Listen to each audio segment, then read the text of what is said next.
The lanterns glow. In the heart of the forsaken town of Eldridge Hollow stood an ancient inn, draped in the shadows of gnarled trees.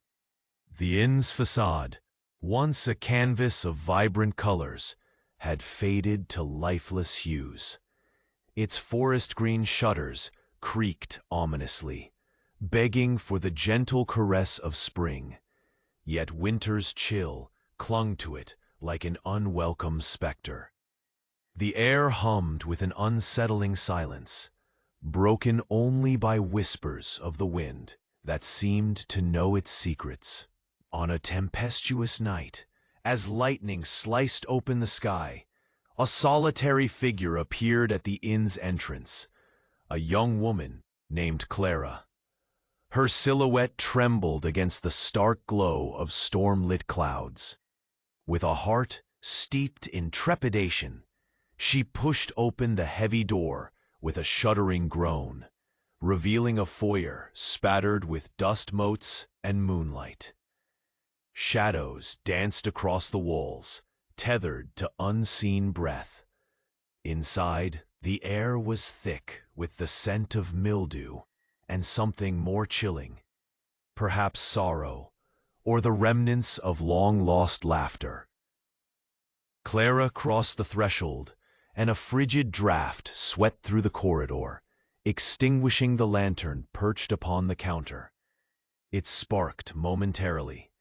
The flicker illuminated a portrait of a smiling innkeeper, his eyes glimmering with mischief. Clara felt a shudder run through her, as though the painted man's essence reached out from the canvas.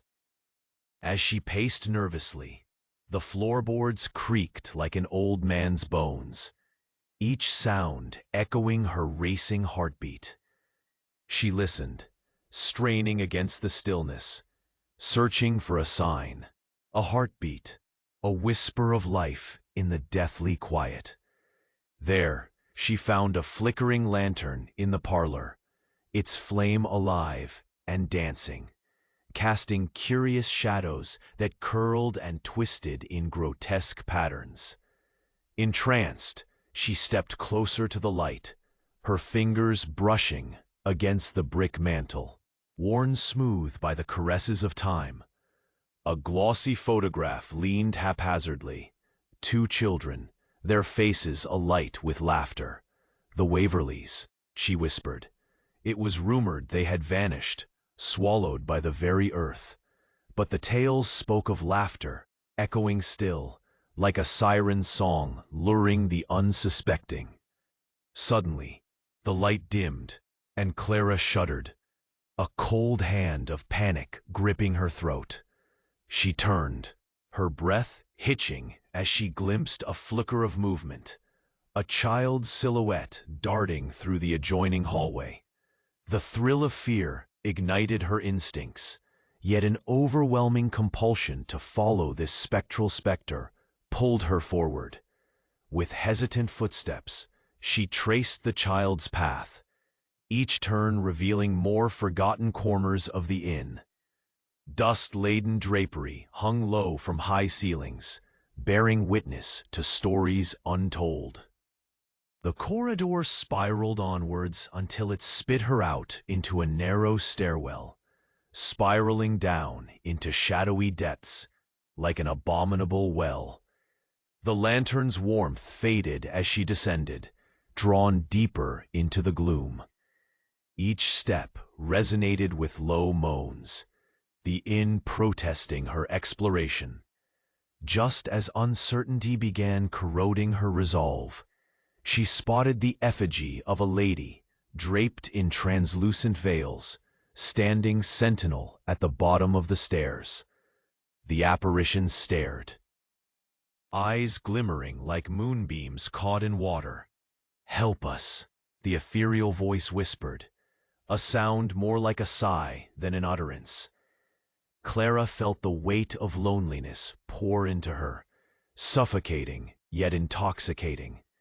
It had been so long since she'd experienced the gentle touch of a friend, a kindred spirit. "You must free us," the mournful wraith implored. The plaintive note of despair echoed in her throat. Clara nodded, her resolve solidifying.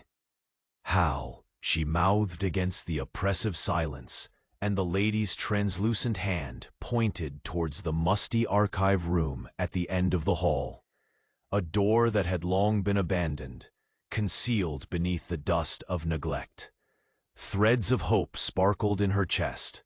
Perhaps the answers lay within. Pushing against the door, Clara was met with an explosion of stale air and pages echoing the whispers of a life once lived. Stacks of tomes, leather-bound and devoured by time, overflowed from shelves, each spine a testament to hopelessness. Peering at the titles, she spied one that caught her breath. The Waverley Chronicles. With shaking hands, she sifted through the discolored pages, piecing together a tapestry of fate woven in tragedy. It told of a dark night much like tonight, a storm, an ill-fated venture, and two children lost to the allure of forbidden places. Spirits bound to the inn, doomed to relive their final moments as shades drifting through the halls until they could no longer bear it. Realization crashed upon Clara, a binding ritual, a glimmer of salvation hidden within the inn's walls.